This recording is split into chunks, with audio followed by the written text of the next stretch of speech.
Navy has been operating these drones. We realized there is a need for having these drones for better surveillance and increased maritime domain awareness. 12,000 hours of operation have been undertaken. It got the ability to keep large areas under surveillance. When there is a crisis or there is likely to be combat, etc., then there is a possibility of using it for detecting, tracking, and then and targeting also. The unmanned system, it has got long endurance. Almost 33 hours it can stay in the air. You are going to Ladakh as part of Indian Navy's outreach program. I guess apparently you are the first Navy chief to do so, to reach out to people in far-flung areas of the country like Nagaland, and now you're going to Ladakh. Can you tell us about this outreach mission of the Indian Navy, sir?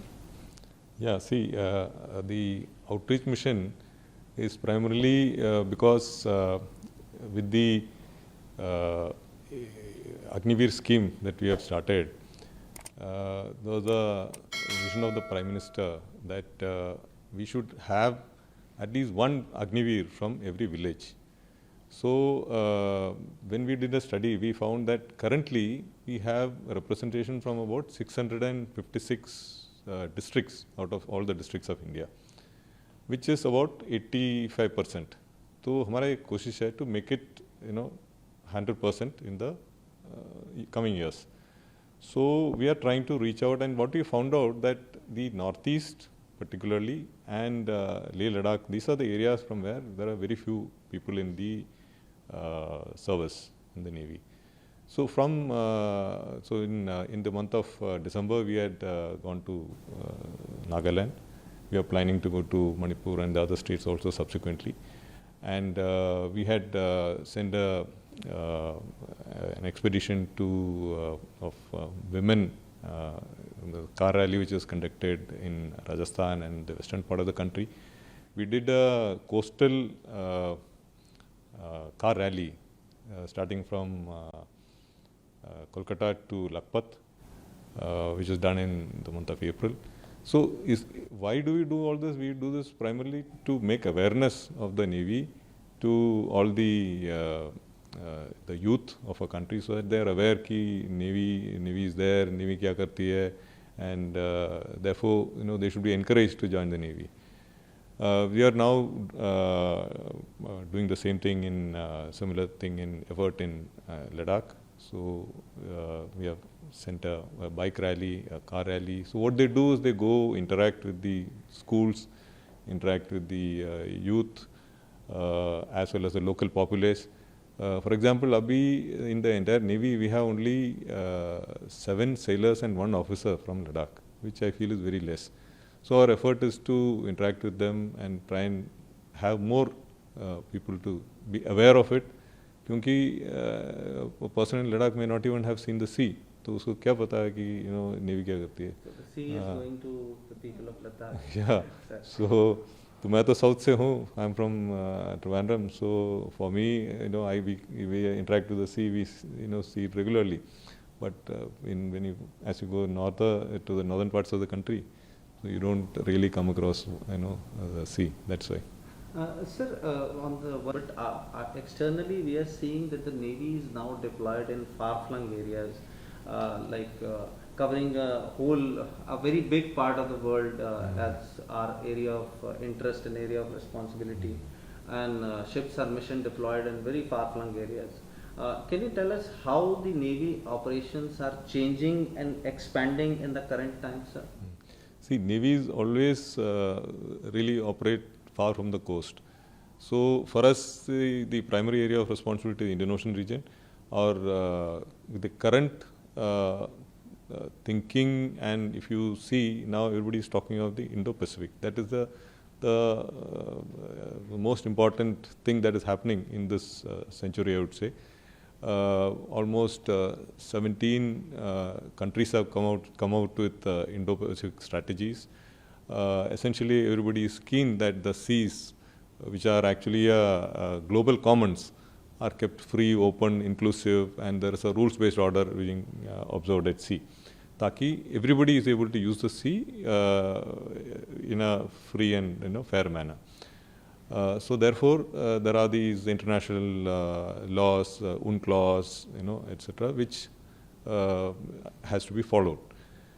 Why this is important? Because the entire trade of our country goes through the sea, and for India particularly, almost 92% of our trade by volume and about 68% by value goes through the sea.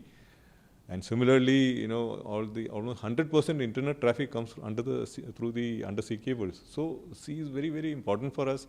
हमारा blue economy के लिए it's important. Fishing, the natural gas, then petroleum reserves, exploration, minerals. So it's a lot of resources are there in the sea, and we have to move towards that. So to protect our national interests, that is to protect, to preserve and promote our national interests wherever they are. क्योंकि हमारा अभी there are drilling platforms even in the Gulf of Guinea. There are some in various parts of the Indian Ocean, etc. So wherever हमारा national interest है तो उसको तो protect करना है. So therefore the Navy has got its charter to to reach out and do this. And the other issue is also that ये जो activities which happen at sea, the illegal activities, and whether it is illegal fishing, migration of personnel, smuggling, terrorism, this is all not just something that can be handled by one country alone. It is a problem which doesn't recognize any borders, any sea space, etc. So all the countries have to come together in that region to try and address the issue. So therefore, we have to work with all the countries, friendly foreign countries in the region, whether it is the smaller countries where we have to assist them. And therefore, we engage with them. We participate in capacity building, capability development, multilateral exercises, training. Why do we do all this? So that we generate trust. And because of our mission-based deployment, our ships are outside deployed for longer periods of time. And a ship का ये है कि when a ship is deployed, it's always combat ready. और हमारा 4 roles होता है ships का.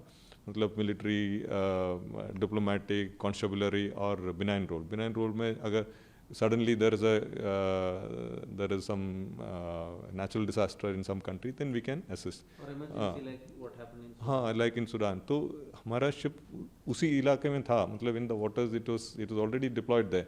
So ship का, एक navy ship का ये advantage है कि you can be deployed very close to a thing without requiring anybody's permission, because international law permits that. And therefore, जब permission was given for the ship to enter port, we just could do it within a few hours. So that is the biggest advantage of the Navy.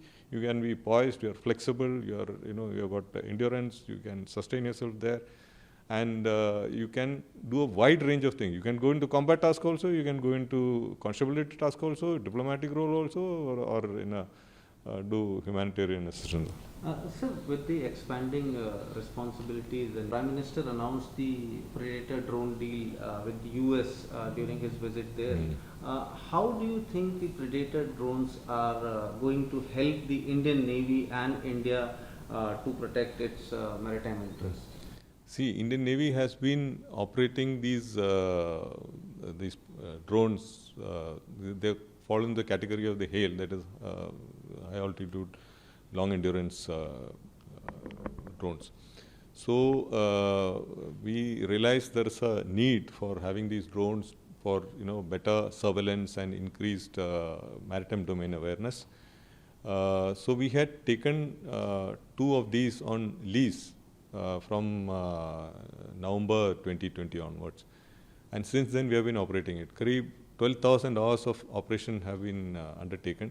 तो इससे हमारा काफ़ी experience हो गया, and we have understood the benefits and advantages of it. It has got the ability to keep large, areas under surveillance. So I'll just show you on the map, if you can just come over. So if you just look at this map here, this is India and the Indian Ocean region. So it's a very large area. You have to keep almost it go as far as 2,500, 3,000 miles, to keep that area under surveillance for various requirements. That is, we need to know who's operating in these waters, क्या कर रहे हैं, किस लिए आए हुए हैं, and what is their aim.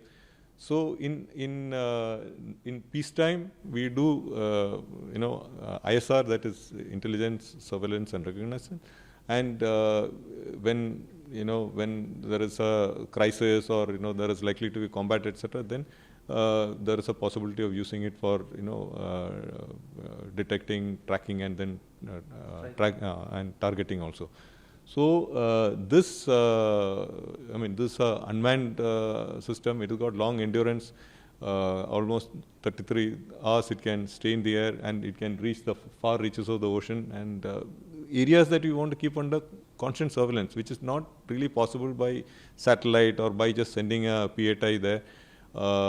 These drones are able to stay there for a longer duration and keep it under surveillance. And if somebody is transiting in these waters, we can continuously keep it under watch. So that is a big advantage, and we have now learnt quite a bit about its capability. We are satisfied with it, and that is why we are very keen that these are procured. 15 for the maritime role. Yeah, for 15 for the maritime role. So how does it help in indigenization also, if you ask me? Right now we don't have the technology for these HALE UAVs. They are the high-end category because of their endurance and altitude. They can fly at above 40,000 feet and so on. So by inducting these, I think the initial 10 will come in, built in the US and come here. The rest will be built here. So that will give us advantage of various technologies that can be that will be transferred. Technology in terms of the radar processing, the sensor fusion, then some of the composites that are part of the aircraft, then titanium alloy castings for the undercarriage, and so many other the payloads, integration of the weapons. When indigenous weapons are made, how do we integrate them into this? So many of these technologies are getting transferred, and since 21 aircraft are going to be assembled here, there will be a requirement for smaller companies, MSMEs and startups, etc., to participate in it and provide. So it will provide an opportunity for the aerospace industries.